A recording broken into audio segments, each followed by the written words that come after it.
베드로전서 2장 1에서 9절 말씀입니다. 2장. 그러므로 모든 악독과 모든 기만과 외식과 시기와 모든 비방하는 말을 버리고 갓난아기들 같이 순전하고 신령한 젖을 사모하라. 이는 그로 말미암아 너희로 구원에 이르도록 자라게 하려 함이다. 너희가 주의 인자하심을 맛보았으면 그리하라. 사람에게는 버림바가 되었으나 하나님께는 택하심을 입은 보배로운 산 돌이신 예수께 나아가 너희도 산 돌같이 신령한 집으로 세워지고 예수 그리스도로 말미암아 하나님이 기쁘게 받으실 신령한 제사를 드릴 거룩한 제사장이 될지니라. 사랑하는 형제 여러분, 10월 4일 화요일 저녁 묵상에 오신 것을 환영합니다.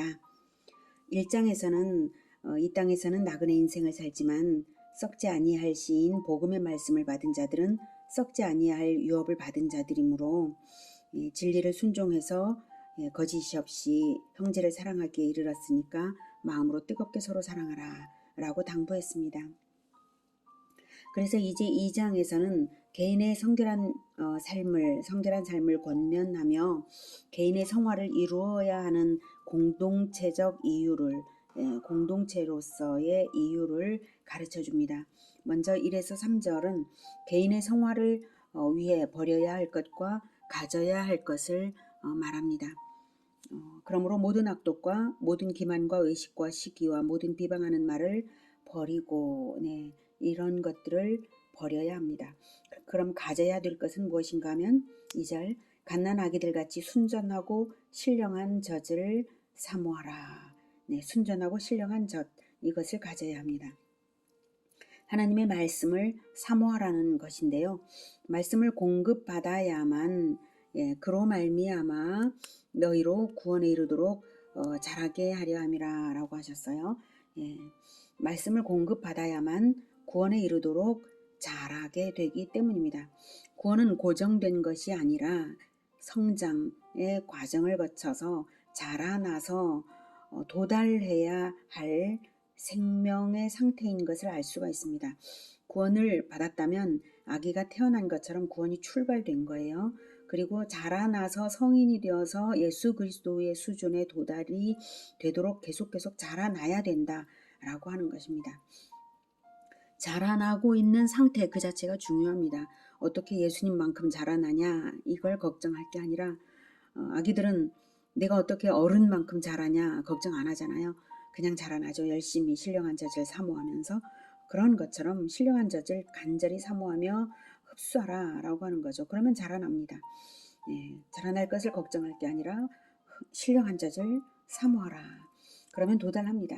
이렇게 도달할 생명의 상태인 것을 베드로전서는 말을 하고 있습니다.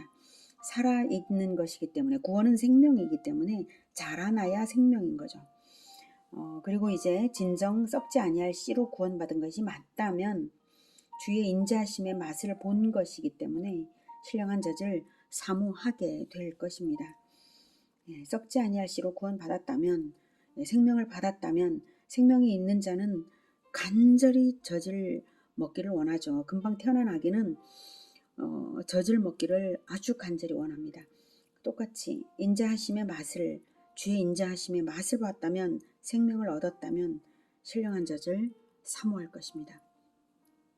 이렇게 거짓된 것을 버리고 신령한 젖과 같은 말씀을 사모해야 하는 이유는 단지 개인적인 이유만은 아닙니다. 4절 사람에게는 버림바가 되었으나 하나님께는 택하심을 입은 보배로운 산돌이신 예수께 나아가 너희도 산돌같이 신령한 집으로 세워지고 예수 그리스도로 말미암아 하나님이 기쁘게 받으실 신령한 제사를 드릴 거룩한 제사장이 될지니라. 자라나서 마침내 거룩한 제사장이 되라 라고 하는데요. 거짓된 행실을 버리고 말씀을 사모해야 하는 이유는 예수님을 머릿돌로 하여서 성전으로 지어져 가고 있기 때문입니다. 4절에서 보배로운 산돌이신 예수께 나아가는 이유가 뭐예요? 보배로운 산돌, 돌은 집을 지을 모퉁이 돌이에요. 그러니까 신령한 집으로 또 세워질 거예요. 너희도 산돌같이 신령한 집으로 세워지라. 그러니까 건물처럼 완성을 향해 나아가는 것이 혼자서 한다는 게 아니잖아요. 공동체로서 하는 것이기 때문입니다. 그래서 구원은 공동체적 구원이고, 예, 우리는 예수님을 머릿돌로 해서 성전으로 지어져 가고 있고, 구원이라는 건 공동체적 구원이다라는 거예요. 건물처럼 완성을 향해 나아가야 하는 것이기 때문에, 공동체적인 완성을 향해 나아가야 하기 때문에 반드시 모체이신 예수님의 본을 받도록 말씀을 받아 먹어야 하는 것입니다. 그렇게 예수 그리스도로 말미암아야만 하나님이 기쁘게 받으실 제사가 되는 거죠. 그렇게 순종할 때 우리는 하나님이 기쁘게 받으실 제사를 드리는 거룩한 제사장이 되는 것입니다. 첫째, 구원은 공동체적 구원이며 건물처럼 최종 완성의 청사진이 있다는 사실입니다. 둘째, 각 개인의 모티브는 예수 그리스도이고 공동체적 완성의 청사진도 예수 그리스도로 말미암는다 이것입니다. 예수님이 보배로운 산돌이라는 것은 우리가 똑같은 영적 복제 인간처럼 살아야 함을 뜻하는 것입니다. 그렇게 예수를 본받는 자들이 함께 마침내 이루어갈 신령한 집, 즉 공동체적 청사진, 성전, 공동체적 성전의 청사진을 하나님은 가지고 계신 것입니다. 성전이 지어진다고 할 때 모퉁이 돌처럼 다른 돌들도 똑같아야 되죠. 규격을 맞추어 가지고 성전을 짓잖아요. 그래서 영적 복제 인간처럼 예수님을 본받아 똑같이 흉내내며 살아가야 하는 것이죠. 그러므로 신령한 젖과도 같은 그리스도의 말씀을 사모하며 흡수하여서 마침내 하나님이 기쁘게 받으실 신령한 제사를 드릴 거룩한 제사장처럼 공동체적 구원을 이끌어내는 자가 되라고 권면하고 있습니다. 제사장은 그저 형식적 제사 행위만 집행하는 자가 아니죠. 이스라엘이라는 공동체의 구원을 책임진 하나님의 대리자로서 백성의 표본이 되는 자가 바로 제사장입니다. 하나님이 공동체의 각 사람들을 기쁘게 받으시도록 구성원들의 삶이 영적 예배가 되도록 가르치고 본이 되는 자가 바로 신약시대의 제사장입니다. 구원이 개인적이기만 하다면 베드로가 신령한 집을 왜 말하겠습니까? 제사장은 개인의 구원을 위해 필요한 자가 아니라 공동체의 구원을 위해 섬기는 자입니다.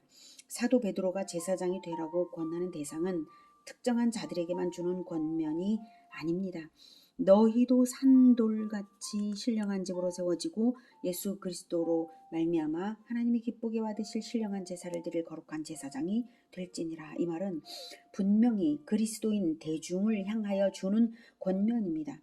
모든 그리스도인들은 지도자로 부르심을 받았고요. 제사장적 존재가 되도록 성령이 이끌고 계십니다.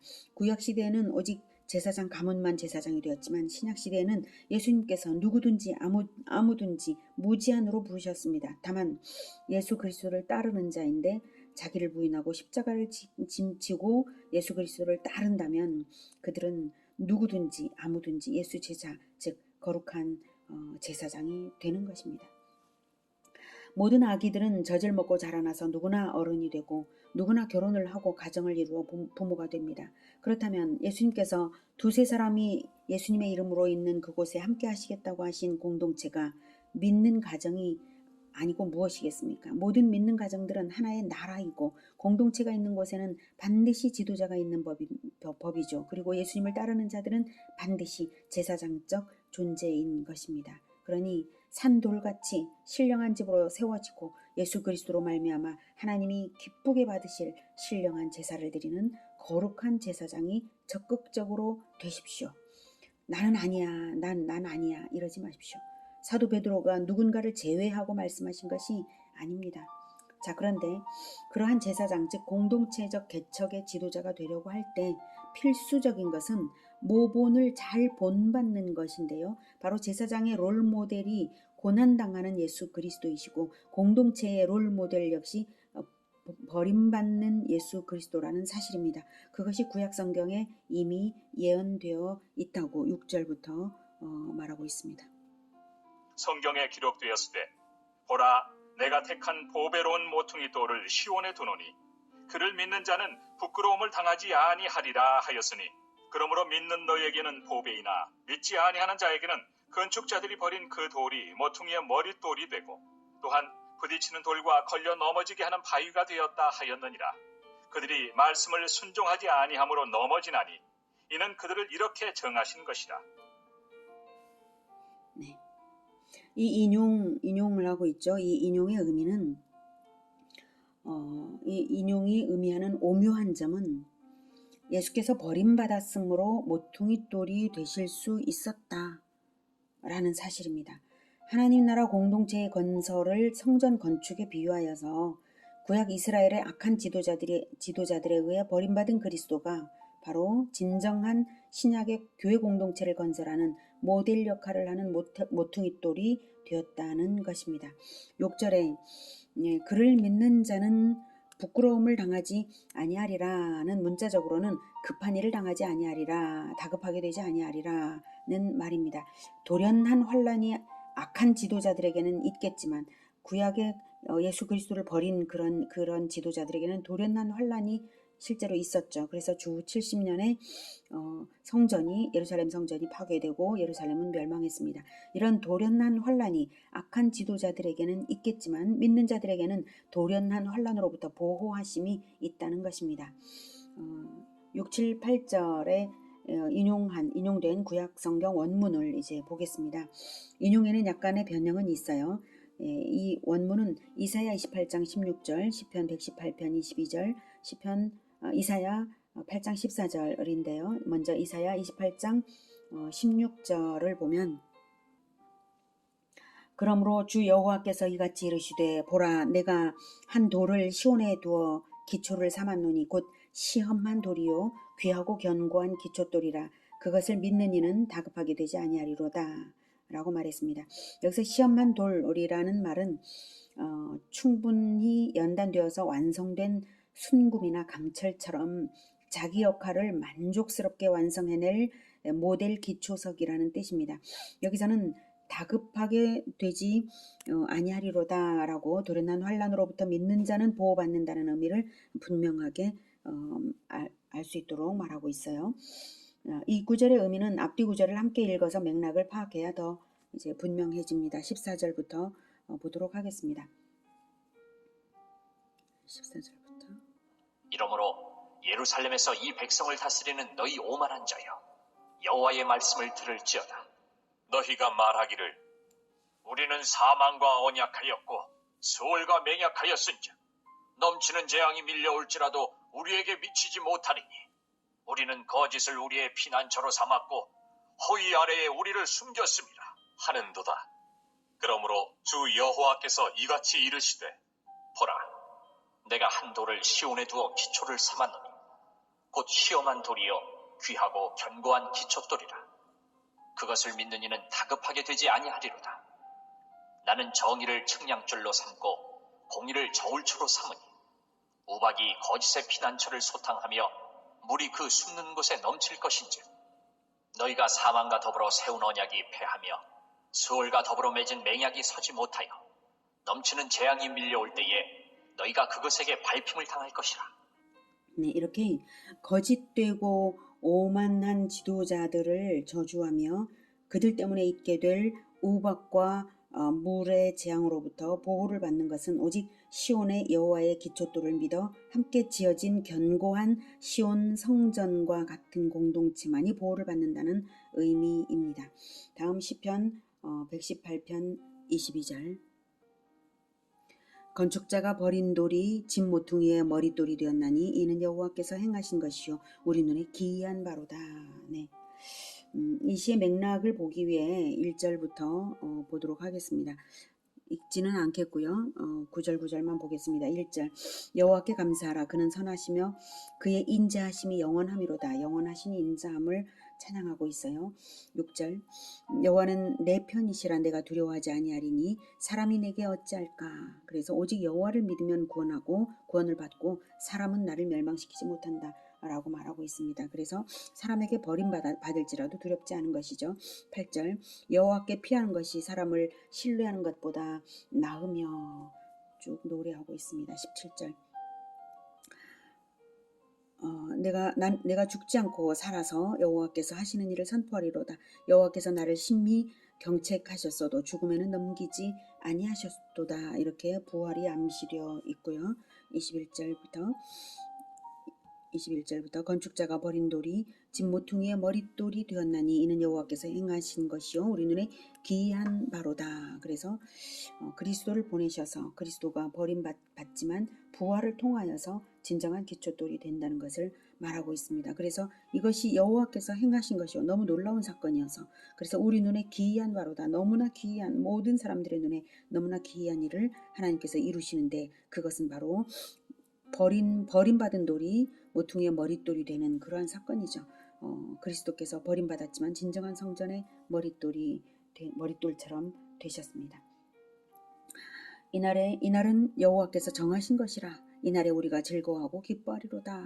여호와의 날 그리스도의 날이죠. 여호와여 구하옵나니 이제 구원하소서. 여호와여 우리가 구하옵나니 이제 형통하게 하소서. 여호와의 이름으로 오는 자가 복이 있으며 우리가 여호와의 집에서 너희를 축복하였도다. 여호와의 이름으로 오는 자 그리스도를 축복하고 있습니다. 그리고 29절 여호와께 감사하라. 그는 선하시며 그의 인자하심이 영원하미로다. 오직 예수 그리스도를 통하여 예수 그리스도의 부활과 승천과 성령을 통하여서만 하나님의 인자하심이 영원하지 않습니까? 이렇게 노래하고 있습니다. 하나님의 인자하심이 영원하도록 버림받은 그리스도를 모퉁이의 머릿돌이 되게 하셔서 구원의 영원한 집을 세우셨으니 사람으로서는 절대로 할 수 없는 영원한 구원을 오직 여호와만이 하셨고 그 인자함이 영원하시다고 찬양하는 것입니다. 그리스도의 기도에 응답하셔서 부활하실 것도 암시되어 있었고요. 아까 그리고 오직 여호와 하나님만이 영원한 구원이신 것을 처음과 끝에 이렇게 말하고 있습니다. 다음 이사야 8장 14절 그가 성소가 되시리라. 그러나 이스라엘의 두 집에는 걸림돌과 걸려 넘어지는 반석이 되실 것이며 예루살렘 주민에게는 함정과 올무가 되시리니 그가 그리스도가 성소가 되시리라는 것이죠. 그러나 이스라엘의 두 집, 즉 북이스라엘과 남유다에게는 걸림돌과 걸려 넘어지는 반석이 되실 것이다. 이렇게 말하고 있습니다. 이것도 인용된 이사야 8장 9절부터를 보도록 하겠습니다. 9절 너희 민족들아 함성을 질러보아라. 그러나 끝내 패망하리라. 너희 먼 나라 백성들아 들을지니라. 너희 허리를 동이라. 그러나 끝내 패망하리라. 너희 허리에 띠를 띠라. 그러나 끝내 패망하리라. 결코 그리스도를 통한 길이 아닌 그 어떤 길도 완전한 승리의 길은 없고 다 패망할 것이다 라고 선언하고 있습니다. 11절 여호와께서 강한 손으로 내게 알려주시면 이 백성의 길로 가지 말 것을 내게 깨우쳐 이르시되 이렇게 아까는 너희 민족들아라고 이방을 향해서 말하는 것 같지만 말하고 있죠. 그러고 있지만 여호와께서 또 내게 깨닫게 하신 것이에요. 이사야에게 이 백성의 길로 가지 말라라고 말을 하고 있습니다. 이방이나 이스라엘이나 똑같아졌던 것이죠. 13절 만군의 여호와 그를 너희가 거룩하다 하고 그를 너희가 두려워하며 무서워할 자로 삼으라. 그가 성소가 되시리라. 그러나 이스라엘의 두 집에는 걸림돌과 걸려 넘어지는 반석이 되실 것이며 예루살렘 주민에게는 함정과 올무가 되시리니 많은 사람들이 그로 말미암아 걸려 넘어질 것이며 부러질 것이며 덫에 걸려 잡힐 것이니라. 이렇게 오직 여호와로부터만 구원이 있다는 주제가 동일하고요. 지금 그리스도께서 당하는 그것이 너무나 두려운 그런 고난이어서 그것을 볼 때 많은 사람들이 걸려 넘어진다는 것입니다. 먼 나라 백성들처럼 이스라엘의 두 집, 북이스라엘과 남유다가 다 사람의 말을 믿어서 여호와가 구원자로 세우신 그리스도를 믿지 않아서 걸려 넘어질 것이 예언되었습니다. 이렇게 구약의 예언을 인용하면서 그 예언대로 구약 이스라엘은 걸려 넘어졌습니다. 그러나 예수 그리스도를 믿는 자들만큼은 승자입니다. 승자로 남았습니다. 오직 예수님을 믿는 자들만 승자로 남았습니다. 넘어지는 자들이 넘어지는 이유는 무엇이고 믿는 자들이 승리하는 이유는 무엇일까요? 그것은 예수 그리스도가 버림받기까지 고난당하는 자이기 때문에 넘어지는 자들은 멸시하면서 차마 자기들이 본받아 따를 롤모델로 여기지 않아서 넘어지고 패배하고 몰락합니다.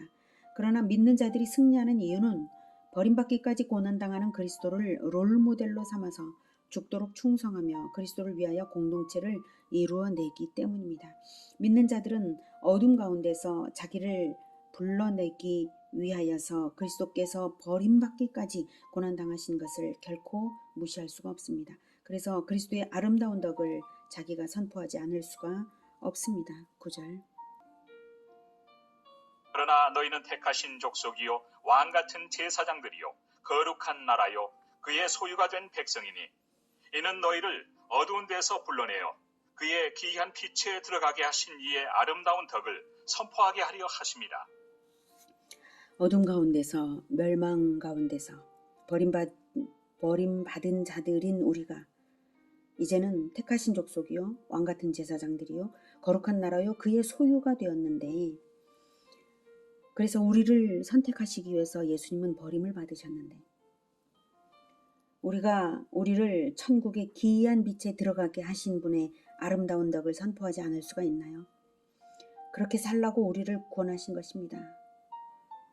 아름다운 덕을, 그분의 아름다운 덕을 선포하라고, 말과 행실로 선포하라고, 그러라고 구원받았습니다. 우리가 이제 버림받기를 각오하고 고난을 기뻐하면서 이 길을 가야 하겠습니다.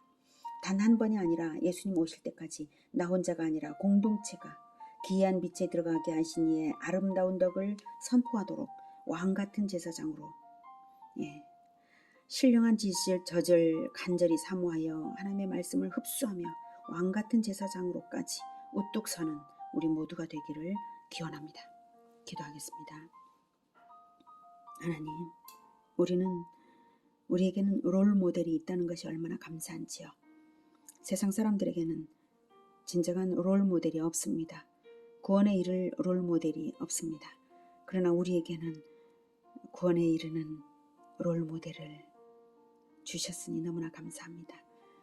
우리가 신령한 젖을 간절히 사모하며 부지런히 받아먹으며 오직 예수 그리스도를 닮아서 따라서 말과 행실로 우리를 기이한 빛에 이르게 하신 예수 그리스도의 아름다운 덕을 선포하겠습니다. 우리에게 늘 하나님의 말씀을 깨닫게 하여 주시고 공동체를 구원으로 이끌어가는 하나님께서 기뻐 받으시는 제사를 올려드리는 제사장들로서 우뚝 서게 주님 도와 주시옵소서. 예수 그리스도 이름으로 기도드립니다. 아멘. 이어지는 시간은 개인 기도 시간입니다.